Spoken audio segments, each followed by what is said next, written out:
So what is your most precious possession? My teacher would ask that of every gathering that he led. Our wealth is our health. Our health and wellness are our most precious possessions. My meditation teacher and best friend at a time in my life, decades ago, he was 100 at the time when I met him.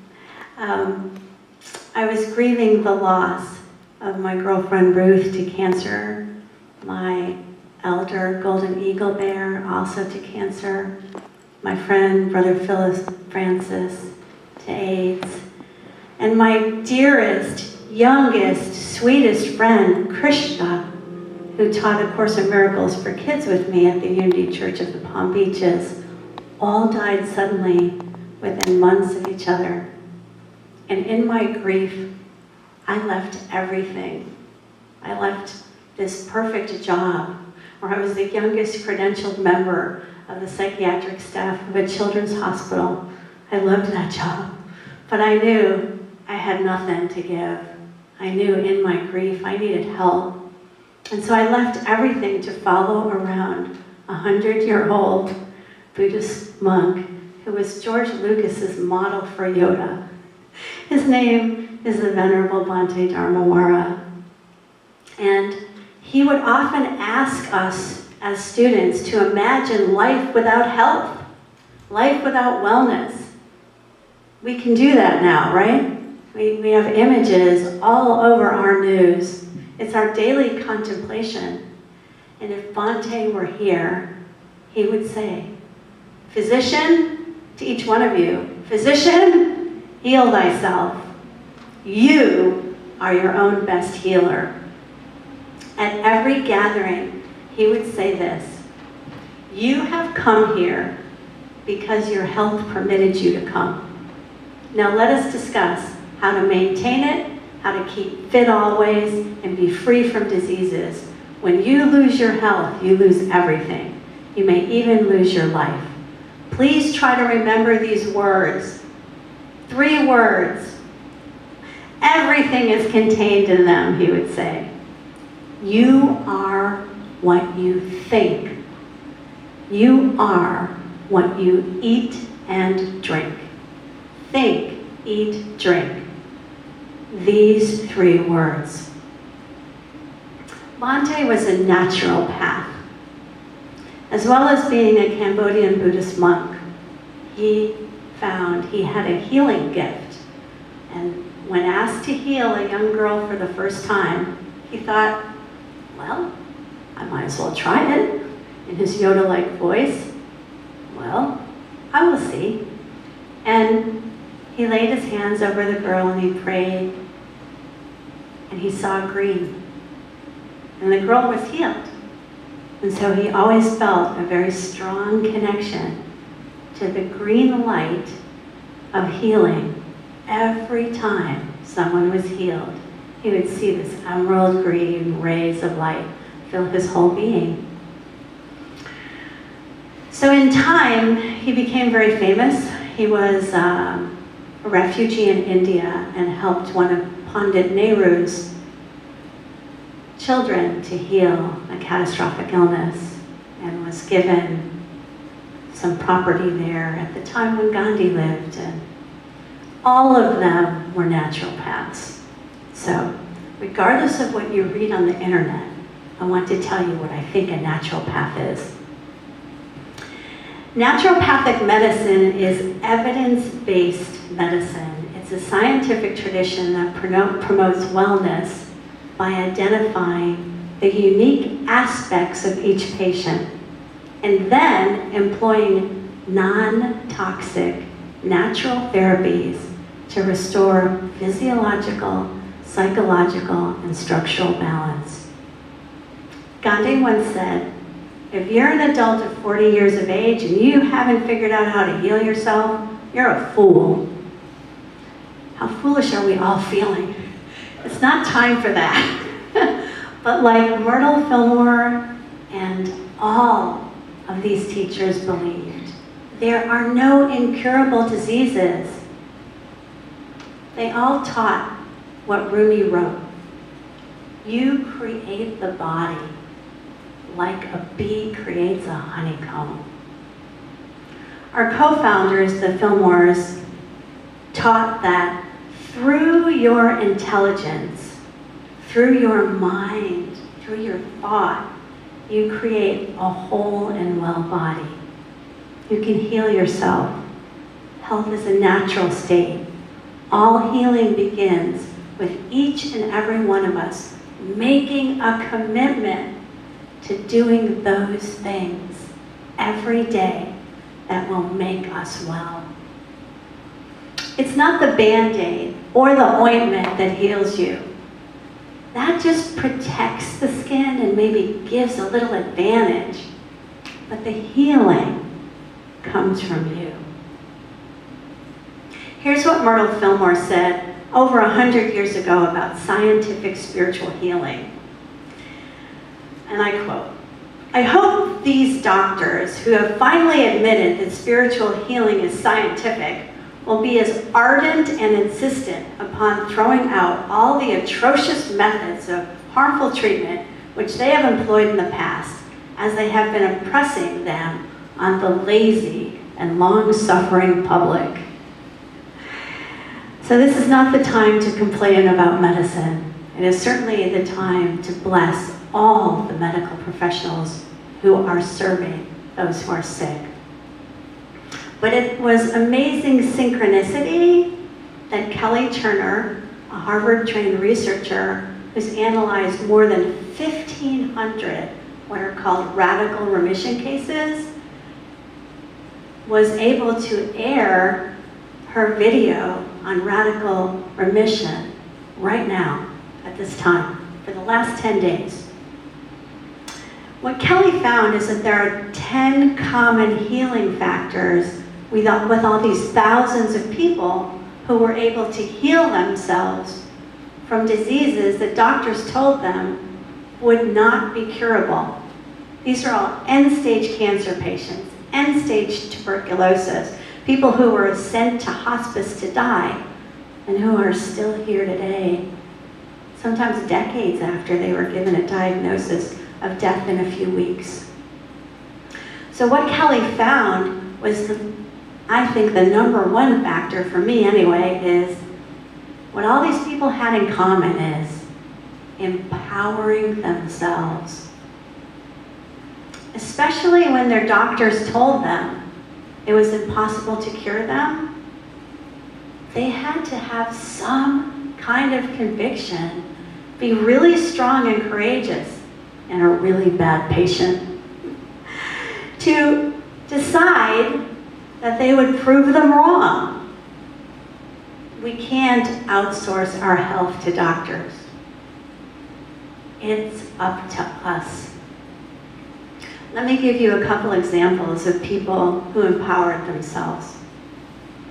Ken Hatton, he's a member now of Unity of Vancouver. He wasn't a member of any church at the time. Was told he had to have chemo and radiation or they would not do the necessary surgery for him on his cancer of the throat. He said to himself, I have to believe I am already healed. And he knew that he would never take poison into his body or make himself sick to make himself well. He looked at the doctor and he said, I am the captain of this ship. I make the decisions. You advise. And when he said that, he felt a white light shot through his entire body. He had never experienced anything like that before. His whole body felt like it was light. He left the office, and he and his wife decided the first thing they would do is an anti-cancer diet. He called his doctor the next day and said, this is what I'm going to do. I'm going to take my time, and I'm going to try this diet. And the doctor said, it will not help you. But he knew it would. He was attuned to this, and it made him happy to eat healthy food. It was many, many, many months later, after practicing and after getting over his grudge against churches, that he decided to start to attend his wife's church. And he heard the minister there talk about the golden healing light meditation. So Ken decided to do that. And one day, he had a vision of golden healing light filling his whole body. That vision stayed with him for 3 days, and he knew everything. All the prayers we say for each other, all the meditations, it's all energy, and it can all be used for healing.